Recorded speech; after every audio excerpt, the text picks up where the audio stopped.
The Hall of Fame is about continuous excellence in sports over a career. And what a career Jay Blossom had at Webster Groves High School for 20 seasons, and the results speak for themselves. He compiled an impressive record, 447 wins, 122 losses. He won 17 consecutive conference championships, recorded 16 consecutive seasons of at least 20 victories, 8 district championships, appeared in 6 state quarterfinals, rattled off a state record 83 consecutive conference victories from 2003 through 2013, 53 consecutive home wins, and won the 2008, 17, and 2018 Missouri Class 5 championships. Please welcome to the St. Louis Sports Hall of Fame with your applause, Jay Blossom.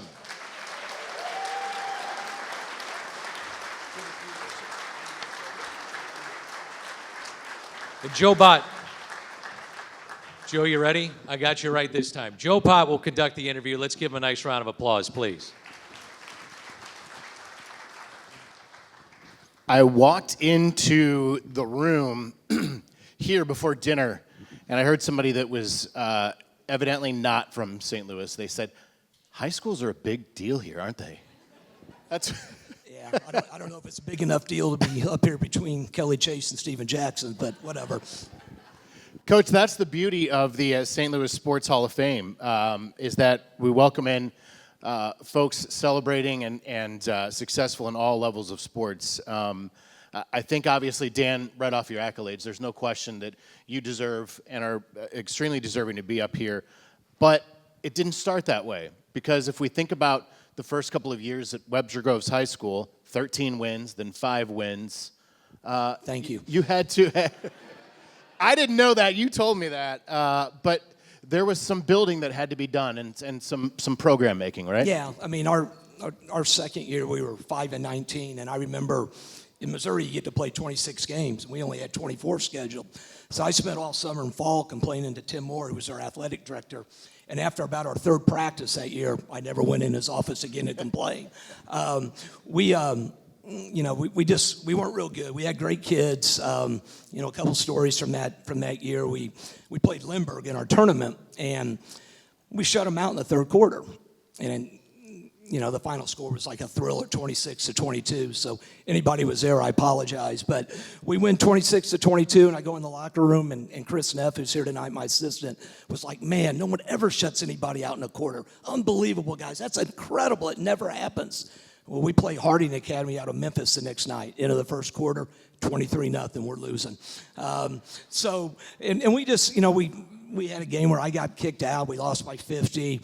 And when you get kicked out, you have to go. You can't coach the next day. And we're at the Merrimack tournament. So I had to sit up with Tim Moore, athletic director, and we played like 9 o'clock in the morning. And about, 25 people wandered off the streets of Kirkwood to see this. And I'm sitting next to our athletic director. We're terrible. And the game starts, and we kind of got them where we want them going. I mean, sometimes we were so bad we could make the other team just as bad. Well, the game goes on, and eventually our badness gets worse than their badness. And I'll never forget, Tim Moore had his arms crossed, and he goes at one point, oh, my God. And I was worried I was going to get fired. But I said, we built our culture that year. We got it turned. After that year, we really kind of took off from there. You mentioned some assistant coaches. Why don't you let us know who you've got here with you tonight? I got a lot of people here, but Chris Neff was my first assistant at Webster. I think he's one of the best basketball coaches in the United States. He's here from Kansas City. Dave Fox, a big mentor of mine. Scott Stalkup, who was with me at Webster, now is with me at Principia. Nate Bridingham's here. I got some of my former players, Tyler Coleman, Rayshawn Simmons, Michael Govey, who all coached for me. So I've got a lot of people here who have been a big part of our success. I mentioned the word old school to you when we chatted, and you said no. You said TTW. Explain what TTW is. Well, we always talked about toughest team wins, and we just tried to prepare we tried to make our practices, harder than what they would face in a game, and they were intense, and our kids. I think, I don't know if they liked it when it was happening, but I think they understood that they were prepared not just for basketball games, but for later in life to be successful. And the other thing you said to me is the reason that they felt that way is because you felt like they knew that you had a love for them, for Yeah, your players. I mean, I'm just very, very fortunate. I spent 20 years at Webster. I'm my third year at Principia, and if you could rewrite my story, I can't think of any two places I'd rather be than at Webster and now at Principia. I mean, we had great support. I had great kids that that I stay in touch with. That I feel fortunate to coach. I work with great principals, administrators, all that, and I'm just very, very lucky.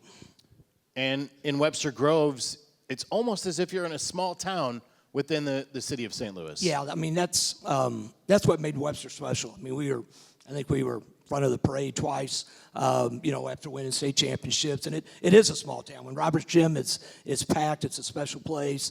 The people care tremendously about basketball and their sports, and people in Webster, people move back on their own street when they, once they get a job and stuff. It's a special place, and I absolutely loved it. What a cool gym, by the way. If people haven't been inside Roberts Gym. Yeah, Roberts Gym it's a classic. It's one of the best. I think it's the best gym in Missouri, and obviously we had a lot of success there, and nothing like Friday night at Roberts Gym.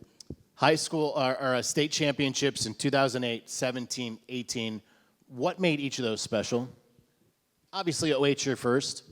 Yeah, 08 was my first, and Drew Hanlon, Mike Whittier, John Boo. We had some great players on that team, and guys, you become friends for life. But I don't know. I mean, state championship, but all those teams of mine, I feel very fortunate to be able to coach them, and just special kids, and winning the state championships was awesome. But those other teams were special also. If somebody were to go to some of the former players that are here, or former players that have played for Jay Blossom, what do you hope they're saying about their time at Webster or their time playing for Coach Blossom? Well, I hope they don't tell everything I told them back then, but hopefully they learned a lot.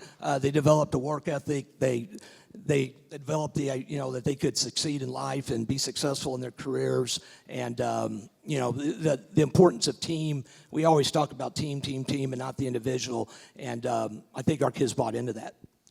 When we listened to Dan McLaughlin reel off some of the accomplishments, there was a lot of consistency. So there was the streak of home wins, streak of Suburban South wins. What makes that possible? What leads to that consistency? Well, really good players, first off and foremost, and then kids who wanted to be coached hard and believed in what we were doing. 3-time state champion, all of those records we mentioned, and tonight we welcome you, Coach, to the St. Louis Sports Hall of Fame. Thank you very much.